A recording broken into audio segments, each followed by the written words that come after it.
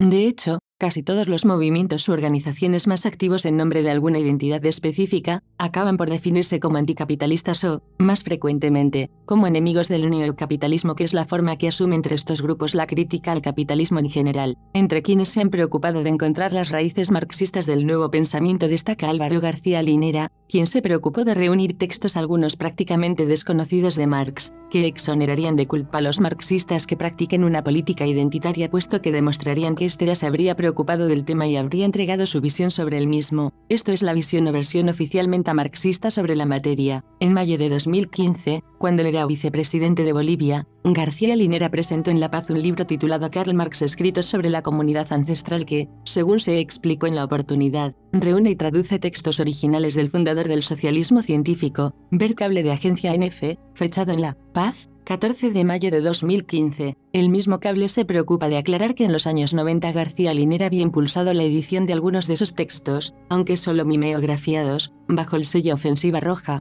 En la presentación el entonces vicepresidente de su país declaró, refiriéndose a los escritos, son una rareza bibliográfica, por ello decidimos presentarlos a las nuevas generaciones para que les ayuden a superar las trabas, las lecturas deterministas, facilistas, mutiladas del marxismo con las que nos alimentamos muchos de nosotros entre los años 50 hasta los 80. Los textos compilados intentan ser un aporte no solo para una revisión crítica de la forma de pensar de los marxistas, sino que es un intento de devolver la fuerza vital del pensamiento marxista para entender el mundo agrario, para entender las identidades y para entender la fuerza de lo comunitario. Para Douglas Murray, por su parte, quienes sentaron los cimientos de lo que se convertiría en la política identitaria fueron el argentino Ernesto Laclau, que falleció en 1914, y su pareja la belga Chantal Mouffe. Estos autores, que se definieron a sí mismos como postmarxistas, no rompieron con el marxismo, pero en sus textos cuestionaron algunas de sus categorías clásicas, buscando actualizar la visión marxista al articularla con visiones teóricas contemporáneas. Murray nos recuerda que en su artículo Socialist Strategy, Where Next?, publicado originalmente en la revista Marxism Today de enero de 1981, admitían que el socialismo era cuestionado por la aparición de nuevas contradicciones. El discurso tradicional del marxismo, explicaban, se ha centrado en la lucha de clases y las contradicciones del capitalismo y concluían que por ello la noción de lucha de clases necesitaba ser modificada.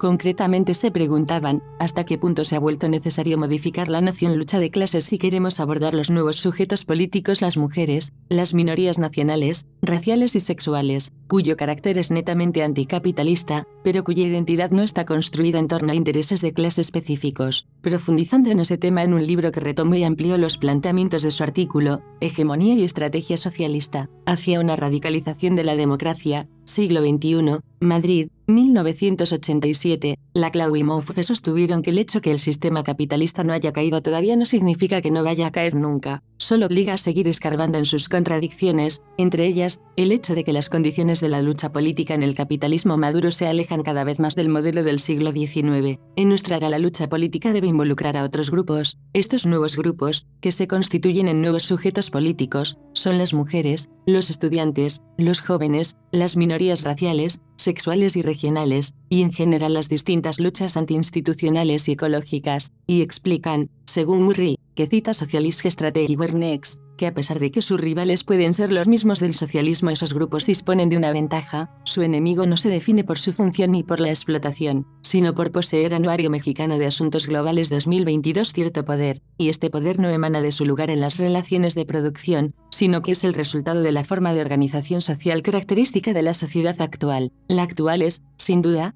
una sociedad capitalista, pero esta no es su única característica, también es sexista y patriarcal, además de racista. Esa era quizás la novedad principal de estos movimientos, pues ponen en cuestión nuevas formas de subordinación, y en hegemonía y estrategia socialista, aclaraban, el surgimiento del nuevo feminismo, de los movimientos contestatarios de las minorías étnicas, nacionales y sexuales, las luchas ecológicas y antiinstitucionales, así como las de las poblaciones marginales, el movimiento antinuclear, las formas atípicas que han acompañado a las luchas sociales en los países de la periferia capitalista, implican la extensión de la conflictividad social a una amplia variedad de terrenos que crea el potencial para el avance hacia sociedades más libres, democráticas e igualitarias. En esas definiciones parece radicar la esencia de la relación entre los grupos identitarios y el marxismo, o más bien como el marxismo, o el postmarxismo si se quiere, han terminado por asimilar la existencia de grupos identitarios para interpretarlos en el marco de su propio método de análisis. Se trata de la sustitución del clivaje tradicional explotador-explotado, que daba lugar a la lucha de clases según el marxismo clásico, por el clivaje dominante-subordinado, en la versión que se comienza a utilizar en América Latina, élite, subordinado. En esta última versión, la élite puede estar compuesta por individuos que no calcen en la definición de explotador o burgués, empresarios o capitalistas, pero tengan poder, situación en la que cabe un amplio rango de individuos que van desde los comunicadores sociales hasta los políticos en general, mientras que entre los subordinados caben todos los grupos identitarios, sin importar que sus miembros tengan el dinero necesario para llevar una vida acomodada o aún puedan ser considerados ricos. El debate sobre las demandas y la política identitaria sin duda continuará, porque es imposible negar su influencia determinante en la cultura y la política occidental en nuestros días. A ese debate, tampoco pueden caber dudas, contribuirá el libro de Douglas Murray y su inquietante visión de esas políticas como un tren que no se detuvo en la estación terminal y cuyo derrotero a partir de ese momento es totalmente incierto. Es de esperar que en ese viaje quienes asuman la responsabilidad de conductores tengan presente las palabras de Murray,